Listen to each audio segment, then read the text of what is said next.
नमस्कार दोस्तों।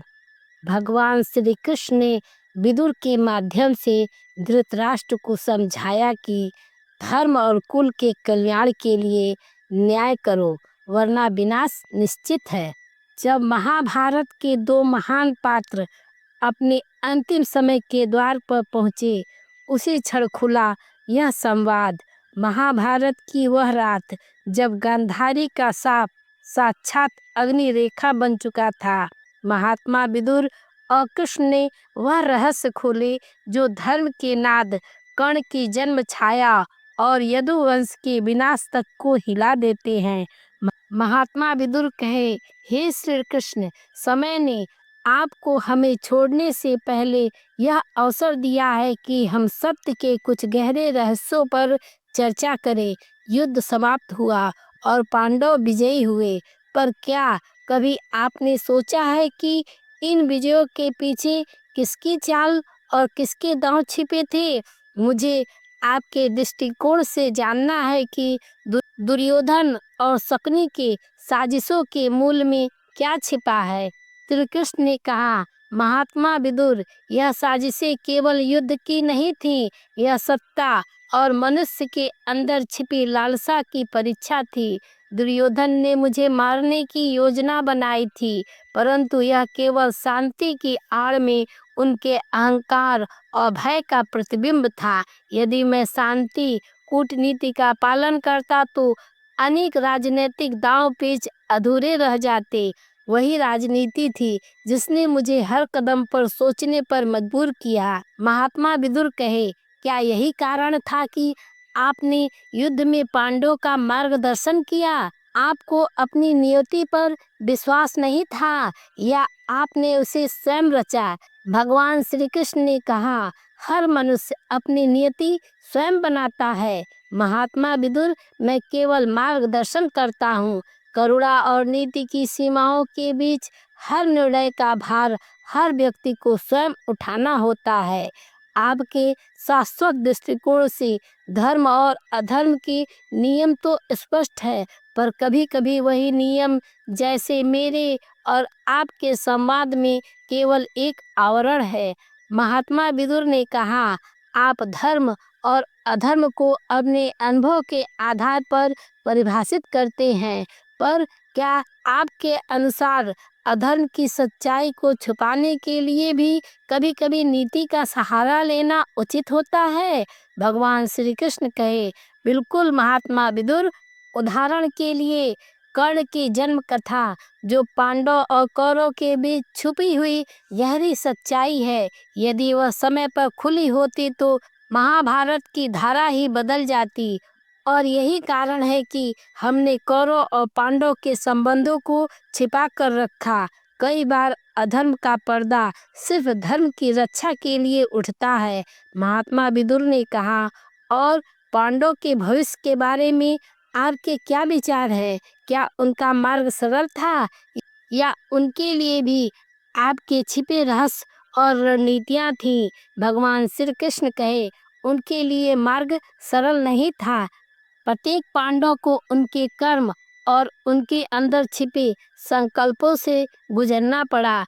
युधिष्ठिर के न्यायपूर्ण निर्णय, भीम के क्रोध और अर्जुन के स्वर की कला सब नियति और रणनीति का मिश्रण थी। मैं केवल उनके पथ पर प्रकाश डालता रहा, किंतु प्रत्येक कदम उनका अपना था। महात्मा विदुर कहे, और भविष्य की योजनाओं के संदर्भ में क्या आपके पास ऐसे कदम थे जिन्हें केवल आप जानते थे और जो युद्ध के बाद रहस्य रह गए?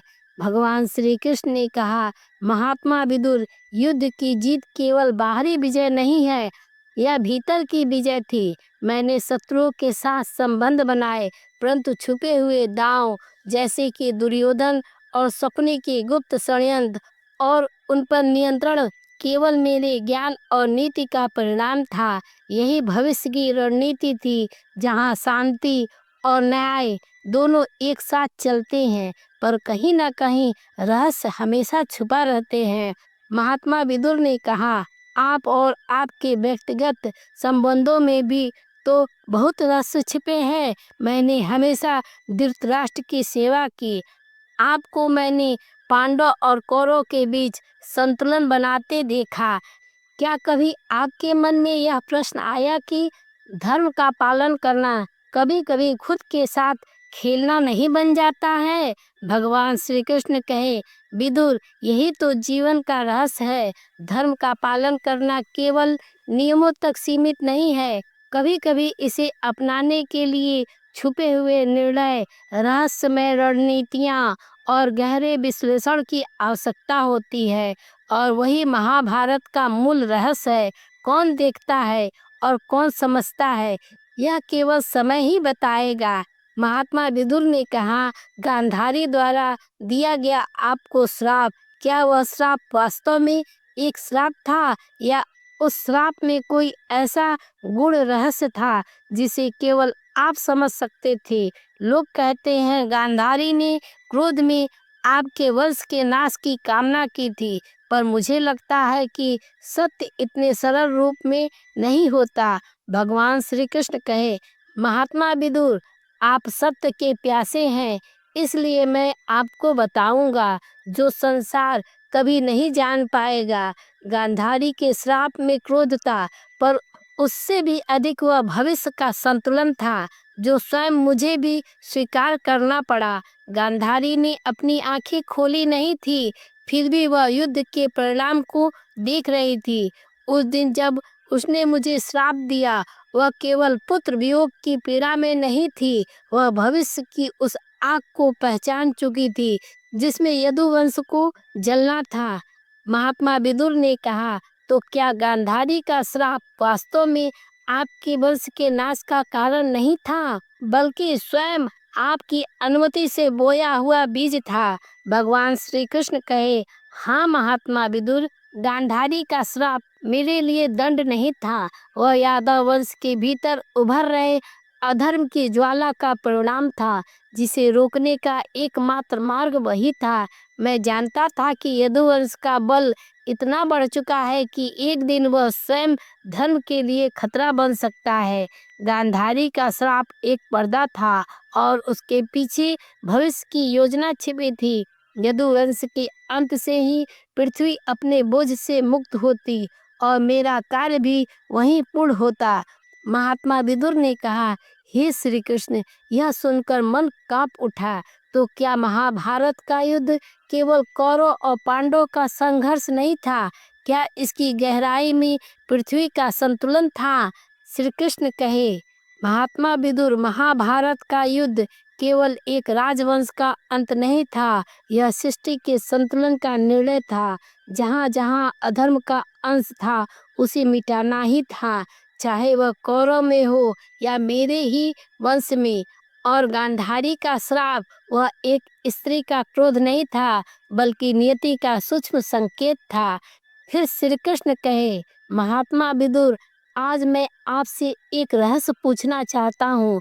मैं जानता हूँ कि आपने एक निर्णय लिया था अपने शरीर को नाद रूप में लौटा देने का, पर मनुष्य अपने शरीर को अग्नि में समर्पित करता है। पर आप एक अलग मार्ग चुने, आपने यह मार्ग क्यों चुना? महात्मा विदुर ने कहा, हे श्री कृष्ण, यह निर्णय मेरे जीवन का सबसे गुप्त और सबसे कठिन निर्णय था। मैं जन्म से ही इस शरीर में मंत्रनाद का एक अंश लिए था। महात्मा विदुर नहीं, बल्कि धर्म का अंश। पांडव, कौरव, धृतराष्ट्र सबने मुझे देखा, पर कोई नहीं जान पाया कि मैं एक सामान्य मनुष्य नहीं हूँ। मेरे अंदर का जो नाद है वह अग्नि से नष्ट नहीं होता। यदि मैं अग्नि को शरीर देता तो यह नाद पृथ्वी पर बिखर जाता और वह सृष्टि के नियमों के विरुद्ध होता। इसलिए मैंने तय किया था कि जब मेरा समय आएगा, मैं अपने शरीर को नाद मूल में लौटा दूंगा, दृश्य नहीं अदृश्य रूप में विलीन होकर।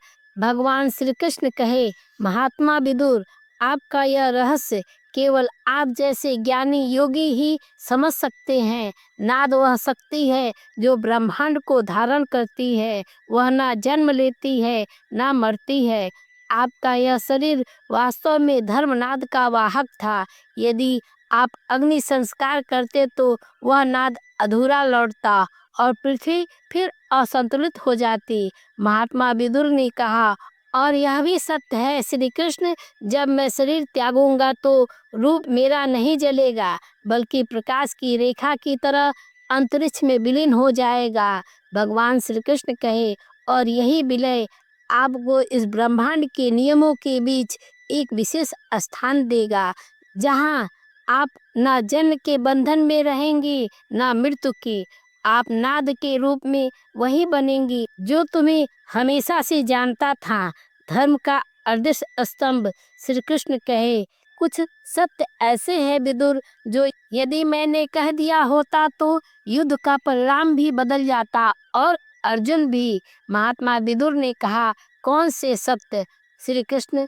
कौन सा ऐसा रहस्य था जिसे बताने से अर्जुन बदल जाता? श्री कृष्ण कहे, अर्जुन को कभी पता नहीं चला कि कुरुक्षेत्र का पहला तीर उसने नहीं चलाया था, उससे चलवाया गया था। महात्मा विदुर ने कहा, चलवाया गया था किसने? अर्जुन तो स्वयं धर्म के पक्ष में खड़ा था। श्री कृष्ण कहे, धर्म के पक्ष में खड़ा था, पर धर्म के भाव नहीं। कुरुक्षेत्र का पहला तीर उस दिन चला जब भीष्म ने अपने मन में पांडवों को मारने का निश्चय किया। उस निश्चय ने आकाश में कंपन किया और वही कंपन अर्जुन के हाथों से तीर के रूप में छुड़वाया गया।